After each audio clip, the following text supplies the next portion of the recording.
नमस्कार मित्रों, आप सबका स्वागत है चितवन लर्निंग पर। मैं अलका सिंह आज आपको पढ़ाने जा रही हूँ कोहलर वर्ग का नैतिक विकास का सिद्धांत। ये सिद्धांत बहुत इम्पोर्टेंट है, इससे हर प्रकार के कंपटीशन में क्वेश्चन पूछा जाता है। तो चलिए ज़्यादा समय न लेते हुए स्टार्ट करते हैं कोहलर वर्ग का नैतिक विकास का सिद्धांत। कोहलर वर्ग का नैतिक विकास का सिद्धांत का टाइमिंग है स्टूडेंट्स 1958। जो सिद्धांत है ये 1958 में आया था। तो सबसे पहले क्योंकि नैतिक विकास की बात करते हैं, नैतिक विकास का इन्होंने सिद्धांत दिया है और ये सिद्धांत बहुत फेमस है। हर प्रकार के कंपटीशन, चाहे यूपी टेट हो, सी टेट हो, बीएड कोई दे रहा है, बीटीसी कर रहा है, या फिर यूजीसी नेट जो एजुकेशन या साइकोलॉजी से देते हैं, उन सब्जेक्ट्स के रिगार्डिंग ये क्वेश्चन, ये पॉइंट जो है बहुत इम्पोर्टेंट है और हर बार आता ही आता है। तो सबसे पहले पता कर लेते हैं कि नैतिक विकास क्या होता है। नैतिक विकास की बात इन्होंने की है तो उसको समझने के लिए पहले नैतिकता को समझना ज़रूरी होगा कि आखिर नैतिकता होती क्या है। तो नैतिकता यानी कि मोरलिटी होती है। मोरलिटी यानी कि व्यक्ति का वो गुण जिससे वह सही और गलत की पहचान करता है। ठीक है, यानी कि एक क्वालिटी हमारे पास होती है जिसकी मदद से, जो बुद्धि है, विवेक है, उसकी मदद से हम ये पहचान करते हैं कि क्या चीज़ सही है और क्या गलत है। ठीक है, तो जो सही चीज़ें हैं, जो अच्छी चीज़ें हैं, उसी को मोरलिटी कही जाती है। यहाँ पर नैतिकता के आधार पर हमें कह सकते हैं कि जब बालक का जन्म होता है तो वो ये नहीं जानता कि नैतिक चीज़ें क्या हैं और अनैतिक चीज़ें क्या हैं। वो जो भी समाज में देखता है, जो भी अपने पेरेंट्स को करते हुए देखता है, चाहे वो किसी भी तरह की गतिविधि हो, क्योंकि समाज, जो बच्चा जो पहली बार समाज में जब आता है और जो उसके चारों तरफ वो देखता है, वो उसी प्रकार, उसी आधार पे बन जाता है। लेकिन जैसे जैसे वो बड़ा होता है तो बड़ा होने के बाद उसका विवेक जागृत होता है और फिर वो सही और गलत में पहचान करने लगता है, तो उसी को मोरलिटी कहा गया है। ठीक है, तो अब आगे बढ़ जाते हैं कि नैतिक विकास के सिद्धांत के महत्वपूर्ण तथ्य कौन कौन से हैं। यहाँ पर कोहलर वर्ग महोदय ने नैतिक विकास को 6 भागों में बांटा है। ठीक है, जिन्हें वो सार्वभौमिक कहते हैं कि ये जो 6 भाग हैं ये हर जगह अप्लाई होते हैं। कोई भी व्यक्ति चाहे किसी भी समाज में रह रहा हो, किसी भी देश में रह रहा हो, ये 6 भाग हर एक समाज में, हर एक देश में अप्लाई होते हैं। ठीक है, आगे बढ़ते हैं कि आगे महत्वपूर्ण तथ्य में आ जाएगा नैतिक विकास की अवस्था एक निश्चित क्रम में आती है। यहाँ पर कोहलर वर्ग महोदय कह रहे हैं कि जो ये अवस्था है, जो नैतिक विकास की जो स्टेजेस हैं, वो एक निश्चित क्रम में आती है और इस क्रम को बदला नहीं जा सकता। यानी कि एक स्टेज के बाद ही दूसरी स्टेज आएगी, उसके पहले आगे या पीछे नहीं हो सकती। ठीक है, आगे आ जाता है कि नैतिक अवस्था की अंतिम अवस्था में पहुंचने वाले बच्चों की संख्या बहुत कम होती है। नैतिक तर्क शक्ति के आधार पर बालक में व्यक्तिगत भिन्नता स्पष्ट दिखाई देती है। ठीक है, यहाँ पर इनका मतलब है कि नैतिक अवस्था, आगे हम जब स्टडी करेंगे अवस्थाओं को तो आपको क्लियर हो जाएगा कि नैतिक अवस्था की जब अंतिम स्टेज यानी कि 3rd स्टेज आती है तो उसमें पहुँचते पहुँचते जो बच्चे हैं उनकी संख्या कम होने लगती है। ठीक है, कम इसलिए होने लगती है कि कुछ लोग ऐसे होते हैं समाज के अंदर जो सिर्फ अपनी बुद्धि का, या एक स्टेज पर आने के बाद जब इंसान अपनी बुद्धि और अपने विवेक से कार्य करता है तो बहुत से आपने समाज के अंदर ऐसे लोग देखे होंगे जो अपने विवेक से बहुत कम काम करते हैं। वो सिर्फ भेड़ चाल की तरह, जैसा किसी ने कह दिया ऐसा ही करते रहते हैं। तो एक स्टेज पर आने के बाद कुछ ही ऐसे लोग होंगे जो सोच विचार कर और समझ के साथ, सभी लोग एक समाज में बुद्धिजीवी नहीं हो जाते। अगर एक क्लास की भी हम बात करते हैं तो एक क्लास में यदि 100 बच्चे हैं, 50 बच्चे हैं, तो 50 बच्चे में से सिर्फ 5 या 6 बच्चे ही ऐसे होंगे जो किसी भी क्वेश्चन का आंसर सोच समझ के या विवेक के साथ देंगे। उसमें से 30 या 40 बच्चे ऐसे होंगे जो टीचर ने बता दिया उसमें थोड़ा सा चेंज करके दे देंगे, और कुछ बच्चे, 2-4 बच्चे जो बिल्कुल भी नहीं देंगे। ठीक है, तो यानी कि ज़्यादातर यानी 90% जो बच्चे होंगे वो सोच समझ के नहीं, टीचर्स के व्यूज़ के आधार पर अपना आंसर देते हैं। लेकिन ओनली द 3% 4% स्टूडेंट ही ऐसे होते हैं जो उस टीचर के विचारों में अपने विचारों को जोड़कर उससे कोई नया विचार पैदा करते हैं और नई थॉट का जन्म करते हैं। तो ऐसे ही सिद्धांतों को यहाँ पर कहा गया है कि अंतिम अवस्था तक आते आते उसी चीज़ को यहाँ पर कह रहे हैं कि नैतिक विकास की अंतिम अवस्था में पहुँचते पहुँचते बच्चों की संख्या बहुत कम हो जाती है, क्योंकि स्टेज डेवलप होती है और स्टेज डेवलप में कुछ बच्चे अपना मोरल जो है सिर्फ अपने आधारों पर ही, जैसा उनको कह दिया गया, जैसा उनके बड़ों ने उन्हें बता दिया, जैसा सोसाइटी ने बता दिया, बस वो उसी को फॉलो करते रहते हैं, अपने नैतिक, अपने दिमाग का, अपने विवेक का इस्तेमाल नहीं करते। नेक्स्ट है Kohlberg's theories 6 stages of moral development, यानी कि कोहलरबर्ग ने जो अपनी थ्योरी है उसको 6 भागों में बांटा है, ठीक है। लेकिन 2 अवस्थाओं को एक साथ रखकर इन्होंने 3 स्तरों में रखा है, यानी कि इन्होंने 6 अवस्थाएं इन्होंने ज़रूर बताई हैं, लेकिन उन 6 अवस्थाओं को 2-2 पार्ट में डिवाइड किया और उन 3 पार्ट में डिवाइड किया और उसके 2-2 पार्ट बनाए हैं। वो कैसे है आगे देखेंगे आप। ये इनकी अवस्थाएं हैं। सबसे पहली है इनकी पूर्व परंपरागत अवस्था, दूसरी है परंपरागत अवस्था, तीसरी है उत्तर परंपरागत अवस्था। पूर्व परंपरागत अवस्था का जो टाइमिंग है 4 से 10 वर्ष है, परंपरागत अवस्था 10 से 13 वर्ष है और उत्तर परंपरागत अवस्था 13 से 18 है। यहाँ से भी क्वेश्चन पूछा जाता है कि पहली अवस्था कौन सी है, पूर्व परंपरागत, उसके बाद परंपरागत, उसके बाद उत्तर परंपरागत। पूर्व परंपरागत 4 से 10 वर्ष, परंपरागत 10 से 13 और उत्तर परंपरागत 13 से 18। अब पता कर लेते हैं कि परंपरागत अवस्था के अंदर जो पार्ट हैं वो कौन कौन से इन्होंने बताए हैं।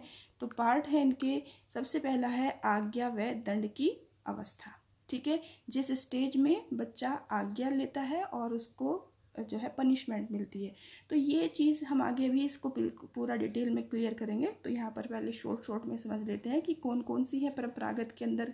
पूर्व परंपरागत के अंदर आएगी आज्ञा व दंड की अवस्था, अहंकार की अवस्था, परंपरागत के अंदर प्रशंसा की अवस्था, सामाजिक व्यवस्था के प्रति सम्मान की अवस्था। उसके बाद उत्तर परंपरागत में सामाजिक समझौते की अवस्था और सार्वभौमिक सिद्धांत की अवस्था। ठीक है, आगे बढ़ते हैं। नंबर 1 है पूर्व परंपरागत अवस्था। ठीक है, पूर्व परंपरागत अवस्था जैसे कि आपको बताया था अभी कि ये अवस्था जो है ये 4 से लेके 10 वर्ष तक रहती है। इसे प्री कन्वेंशनल स्टेज भी कहते हैं।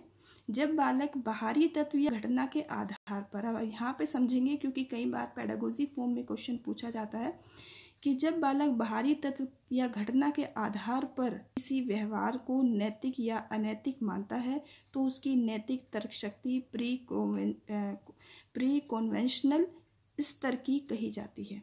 ठीक है, इसकी 2 अवस्थाएं हैं, यानी कि बाहरी आधार पर, यानी कि सामने वाले ने जैसा कह दिया उसी आधार पर जो है बालक निर्णय लेता है, उसमें नैतिकता या अनैतिकता नहीं होती।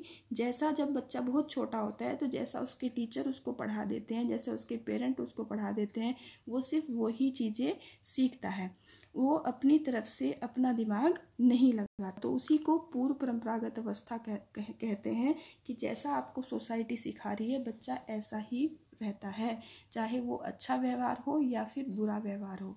ठीक है, अब इसके बाद इसके अंदर आ जाते हैं 2 पॉइंट की आज्ञा व दंड की अवस्था, कि इस अवस्था के अंदर 2 पॉइंट इन्होंने 2 भागों में विकास को, नैतिक विकास को समझाने के लिए इसके अंदर 2 भाग जोड़े हैं। वे कौन कौन से हैं? पहला है आज्ञा एवं दंड की अवस्था। आज्ञा एवं दंड की अवस्था का मतलब है कि वह इस अवस्था में बालक का व्यवहार डर से प्रभावित होता है। बच्चा सोचता है कि दंड से बचने के लिए आज्ञा का पालन करना होगा। यहाँ पर आप समझ गए होंगे कि ये एक ऐसी स्टेज होती है कि इस स्टेज के अंदर जो नैतिक विकास होता है वो बच्चे का ये होता है कि बच्चे के अंदर एक प्रकार का डर रहता है। वो ये समझता है कि यदि तूने जो है सामने वाले जो सीनियर है, जो बड़ा है, उसकी आज्ञा का पालन नहीं किया तो वो आपको पनिशमेंट देगा, और उस डर से वो आज्ञा का पालन करता है। ठीक है, नेक्स्ट है अहंकार की अवस्था। नंबर 2 है इसका अहंकार की अवस्था, इनके स्टेज ऑफ ईगो। इस अवस्था में बालक का व्यवहार स्वयं की इच्छा को पूरा करने वाला होता है। इस अवस्था में बालक में अहंकार होता है। यदि उसका उद्देश्य झूठ बोलने से पूरा होता है तो वह उसे करता है, वह इसे अनैतिक नहीं समझता। ठीक है, क्योंकि इस अवस्था में जो बालक का व्यवहार होता है वो स्वयं की इच्छा की पूर्ति के लिए होता है, क्योंकि अक्सर इस स्टेज में जो बच्चा है वो थोड़ा ज़िद्दी होता है। वो अपनी हर एक चीज़ों के प्रति अहंकार की उसके अंदर भावना होती है। वो अपनी जो चीज़ें होती हैं उसके प्रति वो ईगो रखता है। तो इसलिए अगर उसे अपने काम को, अपनी इच्छा को, अपनी ज़रूरत को पूरा करना पड़े तो उसके लिए वो कई बार झूठ भी बोलता है। और झूठ बोलने के बाद उसको इस चीज़ का डर भी नहीं होता है कि उसने झूठ बोला है, ठीक है। और इस सारी चीज़ों को वो अनैतिक भी नहीं समझता। और ज़्यादातर ये क्वालिटी हर बच्चे के अंदर होती है, क्योंकि हमें पता नहीं होती है और इसलिए हम, जो छोटा बच्चा है वो ये चीज़ें बताता भी नहीं है, ठीक है। ये सारी जो क्वालिटी है कोहलरबर्ग के अनुसार। नंबर 2 है परंपरागत अवस्था। परंपरागत अवस्था यानी कि कन्वेंशनल स्टेज। ये जो स्टेज है ये 10 से लेके 13 वर्ष तक की अवस्था मानी जाती है, ठीक है। इस अवस्था में बच्चों का व्यवहार उनकी माँ बाप या किसी बड़े व्यक्ति द्वारा बनाए गए नियमों पर आधारित होता है। इसमें 2 अवस्थाएं होती हैं, यानी कि इसमें जो आपके पेरेंट्स ने, आपके जो बड़े हैं, उन्होंने जो भी रूल्स या रेगुलेशन बना दिए हैं उन्हीं के आधार पर बच्चा जो है निर्णय करता है, उन्हीं नियमों को वो मानता है। और ये अवस्थाएं 2 प्रकार की होती हैं। कौन कौन सी है व्यवस्थाएं? सबसे पहला है प्रशंसा की अवस्था, स्टेज ऑफ एप्रिशिएशन, ठीक है। इस स्टेज के अंदर क्या होता है कि बच्चा जो भी करता है प्रशंसा पाने के लिए करता है, ठीक है। बालक समाज में अच्छा लगने वाला व्यवहार करता है जिससे कि उसे प्रशंसा प्राप्त हो। अक्सर आपने देखा होगा कि इस स्टेज पर जाकर 10 से लेकर 13 साल तक जाकर बच्चे का थोड़ा विवेक जो है वो डेवलप हो जाता है और उसको जब कोई उसकी तारीफ़ करता है तो उसे बहुत अच्छा लगता है और अगर उसकी बुराई करते हैं तो उसे बुरा लगता है। जनरली सभी के साथ होता है, ठीक है। तो इस स्टेज में जब बच्चे की तारीफ़ होती है तो तारीफ़ होने पर, यानी कि एक तरह का मोटिवेशन उसे मिलता है, तो तारीफ़ होने पर वो कोशिश करता है कि वो और भी ऐसे काम करे जिससे उसे तारीफ़ मिले और उसे अच्छा लगे, ठीक है। नेक्स्ट आ जाता है सामाजिक व्यवस्था के प्रति सम्मान की व्यवस्था। इसका बी पार्ट है stage of respect for social system.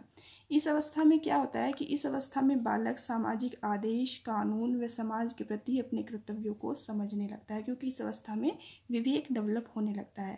वह सामाजिक व्यवस्था का सम्मान करने लगता है, ठीक है। नेक्स्ट है उत्तर परंपरागत स्तर, यानी कि पोस्ट कन्वेंशनल स्टेज। ये 13 से लेके 18 वर्ष तक की अवस्था में आता है। ये स्टेज से 13 से 18 वर्ष की अवस्था में आती है। इसके अंदर भी 2 पार्ट हैं। पहला है सामाजिक समझौते की अवस्था। इस अवस्था तक आते आते बालक जान जाता है कि हमारा समाज के प्रति दायित्व क्या है, ठीक है, क्योंकि वो समाज के प्रति अपनी जिम्मेदारियों को समझने लगता है। उसका जो कॉन्शियस माइंड है वो पूर्णतः डेवलप हो जाता है। वो अच्छे और बुरे की पहचान करने लगता है। तो ये व्यक्ति सीख जाता है कि समाज के नियमों का पालन करें, क्योंकि समाज हमारे हितों की रक्षा करता है। नेक्स्ट आ जाएगा सार्वभौमिक सिद्धांत की अवस्था। सार्वभौमिक सिद्धांत यानी कि यूनिवर्सल प्रिंसिपल्स स्टेज। इस स्टेज के अंदर क्या होता है कि इसे विवेक की अवस्था कहा जाता है। व्यक्ति अच्छे बुरे, उचित अनुचित आदि विषयों पर विचार करके निर्णय लेता है, ठीक है स्टूडेंट्स। ये सारे जो टॉपिक्स थे, पॉइंट्स थे इस अवस्था से संबंधित, वो कंप्लीट हो चुके हैं। जैसे कि मैंने आपको बताया कि कोहलरबर्ग महोदय ने 6 स्टेज बताई हैं। 6 स्टेजेस के अंदर सबसे पहले इन्होंने इन्हें 3 भागों में बांटा, पूर्व परंपरागत, परंपरागत और उत्तर परंपरागत, ठीक है। पूर्व परंपरागत यानी कि आज्ञा व दंड की अवस्था, अहंकार की अवस्था। परंपरागत प्रशंसा की अवस्था, सामाजिक व्यवस्था के प्रति सम्मान की अवस्था। उत्तर परंपरागत सामाजिक समझौते की अवस्था और सार्वभौमिक सिद्धांत की अवस्था।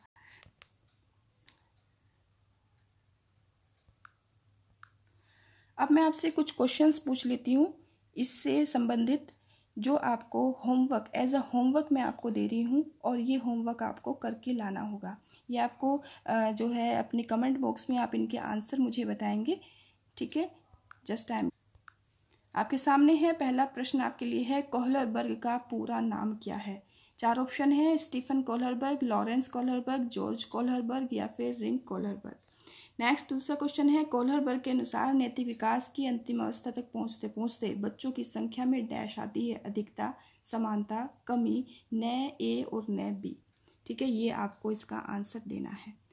ओके स्टूडेंट्स, अगर आपको मेरे द्वारा दी हुई जानकारी अच्छी लगी है तो वीडियो को लाइक, सब्सक्राइब और शेयर ज़रूर करें। धन्यवाद।